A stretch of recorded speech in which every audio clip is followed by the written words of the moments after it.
시간 냈는데 구면했으니까 그만큼 드론이 인력으로 하는 것보다 시간이 빨리 되는 거죠. AI가 아무리 발전을 해도 항공에 관해서는 그거는 무인화가 될 수가 없습니다. 절대로. 테슬라 오토파일럿이 있어도 결국에 사람이 타서 개입을 하고 있어야 되잖아요. 지면이 붙은 자동차도 그런데 여객기와 이 드론만큼은 무인화 시대는 없어야 된다라고 생각합니다. AI가 아무리 발전을 해도. 대표님, 근데 아까 말씀 주셨을 때 20층짜리 건물 하나가 거의 1,500만 원, 2,000만 원 정도의 견적이 나온다고 했잖아요. 작업 시간은 얼마나 보시는 거예요?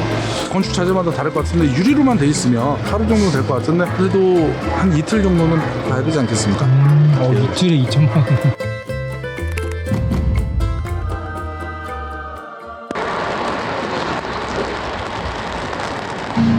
안녕하세요, 대표님. 네, 안녕하십니까. 간단하게 자기소개 한 번만 부탁드립니다.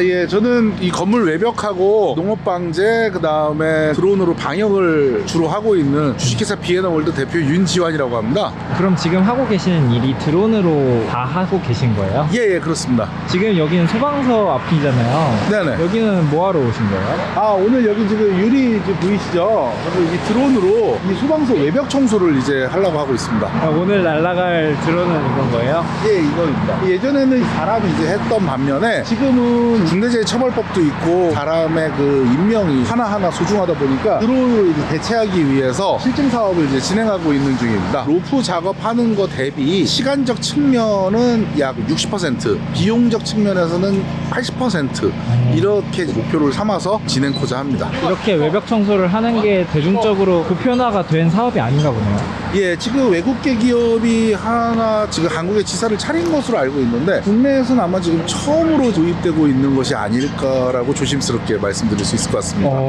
그럼 대표님이 국내 최초인 거예요? 예, 그럴 것 같습니다.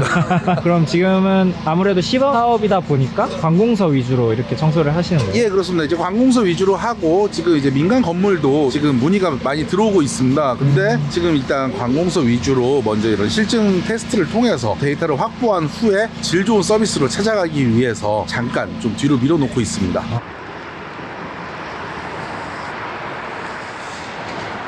오늘 그러면 작업할 건 몇 층짜리 건물인 거예요? 지금 3층짜리 건물인데 네. 아무래도 소방서다 보니까 층고가 있으니까 일반 건물로 따지면 그래도 4, 5층 정도 되지 않을까 싶네요. 그러면 지금 드론은 몇 미터까지 이렇게 올라갈 수 있는 거예요? 지금 저 드론 같은 경우에는 약 150m까지 이제 올라가게 설계가 돼 있고요. 한 75m까지는 실제로 이제 서비스를 한 경험이 있습니다. 그럼 웬만한 건물들은 다 가능하겠네요, 작업 자체가. 지금 63빌딩이랑 롯데월드 타워 빼고는 거의 다 올라갈 수 있지 않을까. 예. 그럼 대표님은 파일럿인 거예요? 예, 저도 드론 면허하고 그 네. 지도 조종자 자격증이 다 있는데 조종을 안 한 지 5년이 돼서 지금은 이제 조종관을 잡기가 조금 좀 무섭습니다. 그러면 어떤 거를 하시는 거예요, 대표님? 저는 조종사들이 이제 하는 거에 대한 이제 총괄 관리를 맡고 있습니다. 아직 건물 외벽이 초창기 서비스다 보니까 이제 어떻게 해야 최단 시간 내에 최상의 서비스를 제공할 수 있을지 그런 시스템 설계를 좀 맡고 있습니다. 지금 드론 보면 호스가 연결이 돼 있네요. 네네, 이제 이 호스를 통해서 물이 빠져나와서 드론 앞에 저 보이시죠? 네네. 저게 이제 그 고압으로 나와서 이제 이 건물을 청소하는 겁니다. 지금은 먼저 한번 싹 물로 한번 세척하고 그다음 세정제 과정을 거치고 그리고 마지막으로 세척 과정까지 거칠 예정입니다.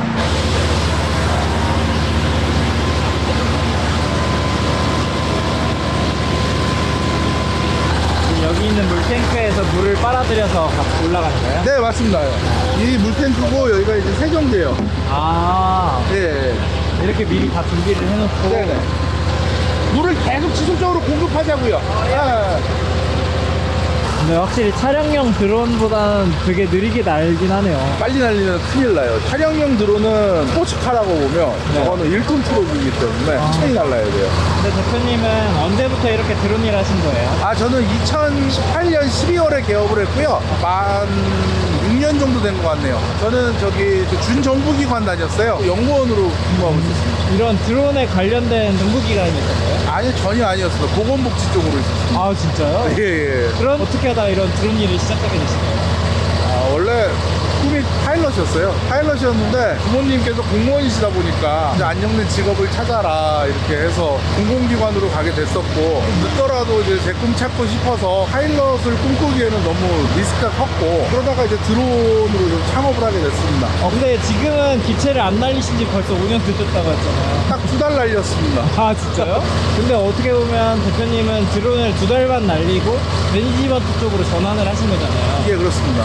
그러면 처음에 되게 인맥이라던가 이런 게 되게 많이 필요했을 것 같은데. 전혀 없었습니다. 저도 처음에는 그냥 하나의 그냥 프리랜서였어요. 관리해 주시던 팀장님을 운 좋게 좋게 만나서 성실하다 보니까 너 이거 한번 해봐라. 그래서 그렇게 하게 됐고, 그러다 보니 한 대씩 기체를 늘렸고, 그래서 제 법인 사업체를 갖게 됐고, 법인을 운영을 하다 보니 그 지역 제한이 있다 보니까 이제 각 지역에 이제 자회사 계열사를 두게 됐고, 그러면서 이제 프리랜서 하는 분들을 하나 둘씩 이제 모집을 해서 지역에 이제 지사장으로 보내고, 그런 식으로 이제 조금 새를 좀 불렸습니다. 어느 정도 안정된 직장을 갖고 있는 상태에서 대표님은 꿈을 찾아서 이렇게 창업을 하신 건데, 그런 거에 있어서 아내분이나 가족들의 반대나 이런 건 없으셨던 거예요? 결혼 초에는 이제 주종사 한다고 했을 때는 반대였었는데, 그때는 적극적으로 밀어줬습니다. 진짜 그거 엄청난 용기가 필요한 거예요. 그렇죠. 이제 용기도 필요했고, 그 당시에는 이제 되게 갈등이 많았던 시기여서 제 나름대로 방황하는 시기가 아니었나,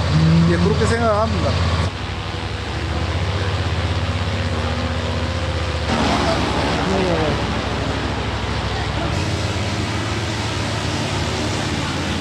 드론 같은 경우는 어떻게 보면 계절성을 많이 탈 것 같기는 해요. 네네. 저희는 여름이 초극성수기입니다. 제가 그 드론을 하고 나서 여름 휴가를 한 번도 못 갔어요. 여름에는 뭐 월화수목 금토일을 다 해야 되니까. 그래서 여름이 초극성수기고, 겨울에는 뭐 아프리카 돼지열병, AI, 럼피스키, 이거에 대한 드론 방역 의뢰가 들어와요. 봄이 저희는 보릿고개입니다. 근데 이제 건물 외벽 청소를 이제 하게 된다면 보통 이제 봄, 가을에 보통 많이 하는 것 같습니다. 건물 청소라는 자체가. 이제 봄, 여름, 가을, 겨울 이제 사이사철 저희 주종사들이 좀 풍족해지지 않을까라고 생각이 듭니다. 이렇게 드론 작업을 하시면서 기억나시는 게 있으면 어떤 게 있어요? 저는 아니고 갑자기 저희 조종사가 전화를 받은 적이 있어요. 몰카 찍었다고. 뭘까요? 네네, 몰카 찍었다고 경찰차가 출동을 했대요. 저희는 이제 모기 방역하고 있었거든요. 네. 샤워를 하고 나오셨는데 저기 드론이 있다. 그리고 경찰에 신고를 하신 거예요. 그래가지고 경찰차가 끌려갔던 그런 에피소드가 있죠. 근데 와. 그분도 뭐 악한 마음에 그랬겠습니까? 샤워하고 나왔는데 드론이 떠 있으니까 그런 거죠. 대표님 근데 네. 지금 이거는 시범적으로 운영을 하는 거라고 말씀을 주시긴 했는데, 그럼 이거 같은 경우는 견적을 어떻게 내실 생각이에요? 이거는 말 그대로 R&D 사업이고요. B2B라던가 이제 B2G로 이제 넘어갈 경우에는 지금 대략적인 견적을 회배당 가격으로 이제 받을 예정이거든요. 뭐 아파트 한 동 기준으로 했을 때 한 1,500 정도에서 2,000 그 정도가 되지 않을까 싶습니다.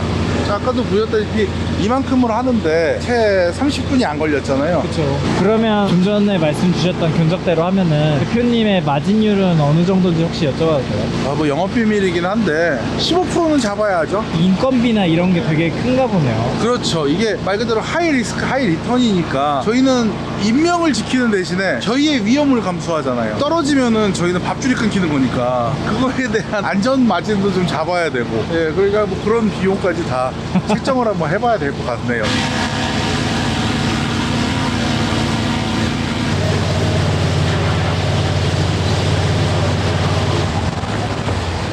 지금 어디 가시는 거예요?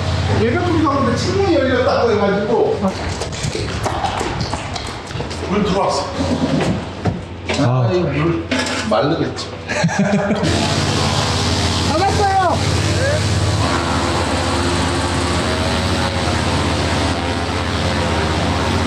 생각보다 오늘 작업 속도가 되게 빠른 것 같은데. 오늘 전기줄도 없고 이 작업에 대한 면적도 넓고, 그리고 평면율이잖아요. 이러면 작업이 좀 쉬운 편에 속하죠. 그러니까 건물 자체는 커도 그만큼 빨리빨리 되죠.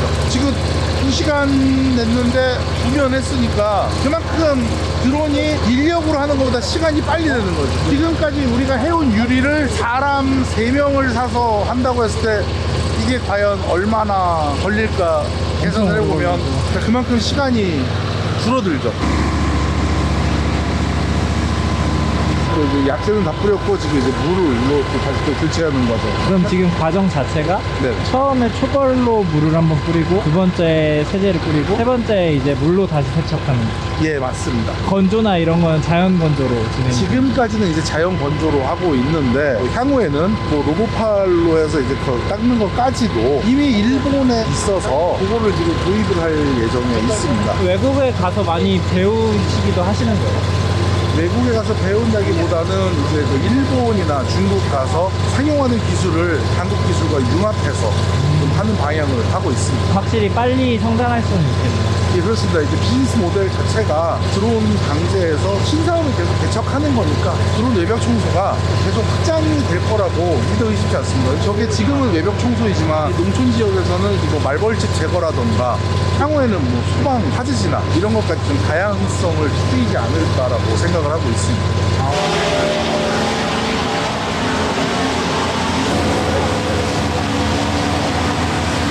대표님 근데 이게 네네. 드론 사업 자체가 되게 빠르게 발전되고 있잖아요. 지금은 조종사분들이 조종을 하지만 이게 AI로 대체될 가능성이 높은 분야인 걸까요? 이미 드론에는 AI가 지금 되어 있습니다. 지금 이게 가까이 가면은 멈추는 것 자체가 AI고 농업방지도 이미 RTK라고 해가지고 AI가 이미 도입이 돼 있는데 지금 항공사에서도 그러잖아요. 뭐 1인 조종사를 태우겠다 뭐 하겠다 이렇게 해도 무조건 2명의 조종사 탑승하게 돼 있잖아요. AI가 아무리 발전을 해도 항공에 관해서는 그거는 무인화가 될 수가 없습니다. 절대로. 테슬라 오토파일럿이 있어도 결국에 사람이 타서 개입을 하고 있어야 되잖아요. 지면이 붙은 자동차도 그런데 여객기와 이 드론만큼은 무인화 시대는 없어야 된다라고 생각합니다. AI가 아무리 발전을 해도 안전 때문에 안전과는 그 무엇과도 바꿀 수가 없다고 생각합니다.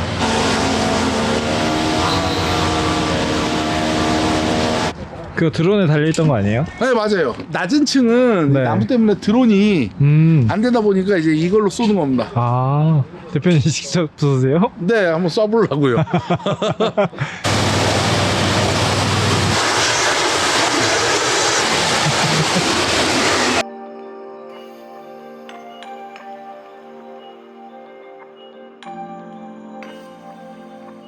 대표님에게 네. 이 직업을 10점 만점이라고 하면 몇 점을 주실 수 있으세요?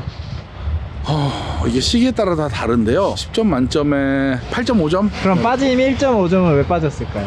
빠진 1.5점은 가족과 함께 할 시간이 별로 없고요. 네, 그리고 0.5점은 이제 그 기상의 영향을 많이 받는다는 거. 그게 좀 영향을 좀 받습니다. 그러면 대표님의 앞으로의 목표는 어떻게 되세요? 앞으로의 목표는 네. 이 대한민국에서 드론 운영 대수를 제일 많이 갖는 드론계의 대한항공 같이 되는 게 저희 목표입니다. 그러면 지금 아무래도 드론을 날리시는 분들도 엄청 많아지고 있는 추세잖아요. 네네. 그 분들에게 한마디 하실 수 있다면 어떤 게 있을까요? 예, 지금 이렇게 드론 조종사들이 이제 개인 사업자로 아웃소싱 돼서 철만 이렇게 돈을 벌고 있는 추세인데요. 작은 모래알이 모이듯이 이렇게 얼라이언스 형태로 모여서 큰 그림을 같이 그려나갔으면 좋겠습니다. 그러면 마지막으로 드론을 이렇게 사업화를 하시고 네. 이렇게까지 오시는데 묵묵히 기다려준 가족들도 되게 큰 힘이 되셨을 것 같아요. 네네. 가족들에게도 한마디 할 수 있다면 어떤 게 있을까요? 또 이렇게까지 저를 네. 성숙하게 만들어준 사랑하는 우리 와이프에게 가장 큰 고마움을 느끼고요. 제가 이렇게 일을 열심히 할 수 있게 든든하게 집안에서 웃음이 되어주는 하나밖에 없는 저희 딸에게 가장 큰 영광을 돌리고 싶습니다.